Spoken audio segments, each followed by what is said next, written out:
दोस्तों, आज की कहानी है भाग्य भी बदल जाता है। एक जंगल के दोनों ओर अलग अलग राजाओं का राज्य था। उसी जंगल में एक महात्मा रहते थे।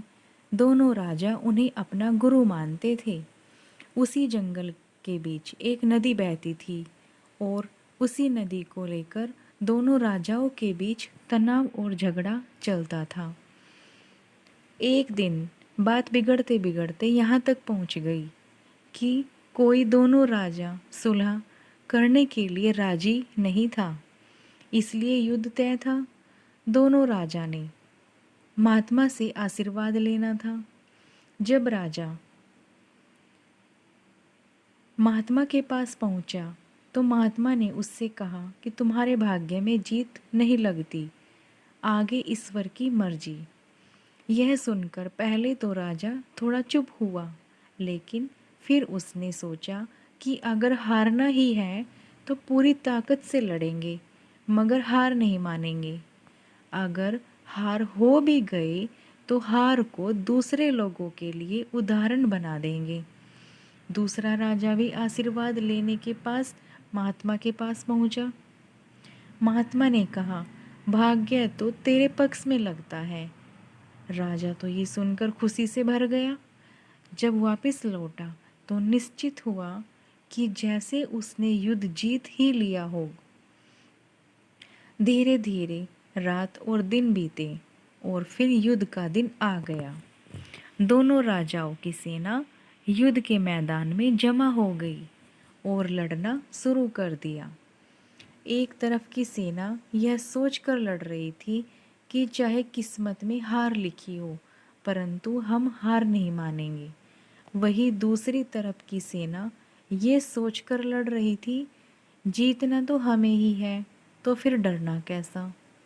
लड़ते लड़ते राजा के घोड़े के पैर की नाल निकल गई और घोड़ा लड़खड़ाने लगा, लेकिन राजा ने ध्यान नहीं दिया और यह सोचा कि जब जीत किस्मत में है ही तो किस बात की चिंता।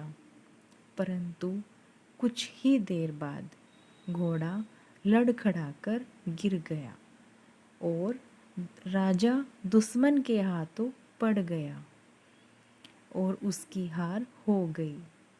युद्ध के बाद महात्मा भी वहां पर आ गए। दोनों ही राजाओं को यह जानने की उत्सुकता होने लगी कि आखिर किस्मत का लिखा बदल कैसे गया। राजाओं ने महात्मा से पूछा और महात्मा मुस्कुराकर बोले कि किस्मत का लिखा नहीं बदला, किस्मत अपनी जगह बिल्कुल ठीक है।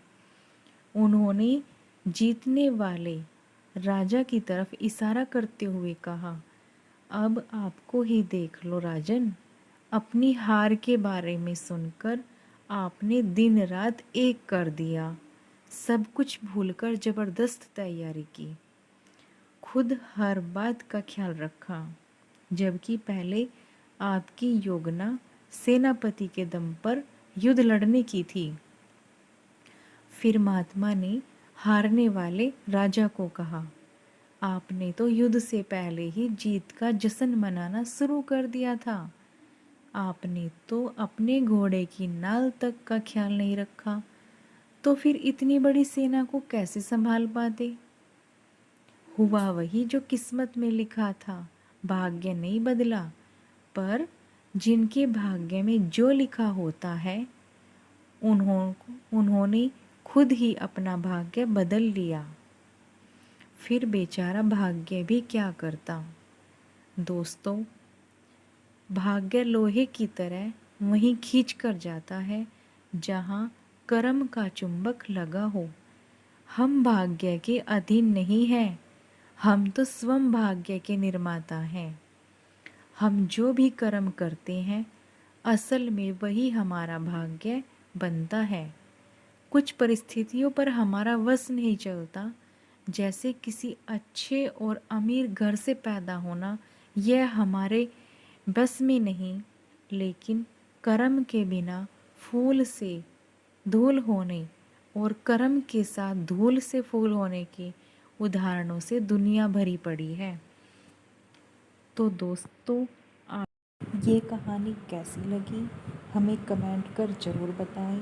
और अगर आपने हमारे चैनल हिंदी स्टोरेज को लाइक, शेयर और सब्सक्राइब नहीं किया है तो प्लीज़ इसे लाइक, शेयर और सब्सक्राइब कीजिए।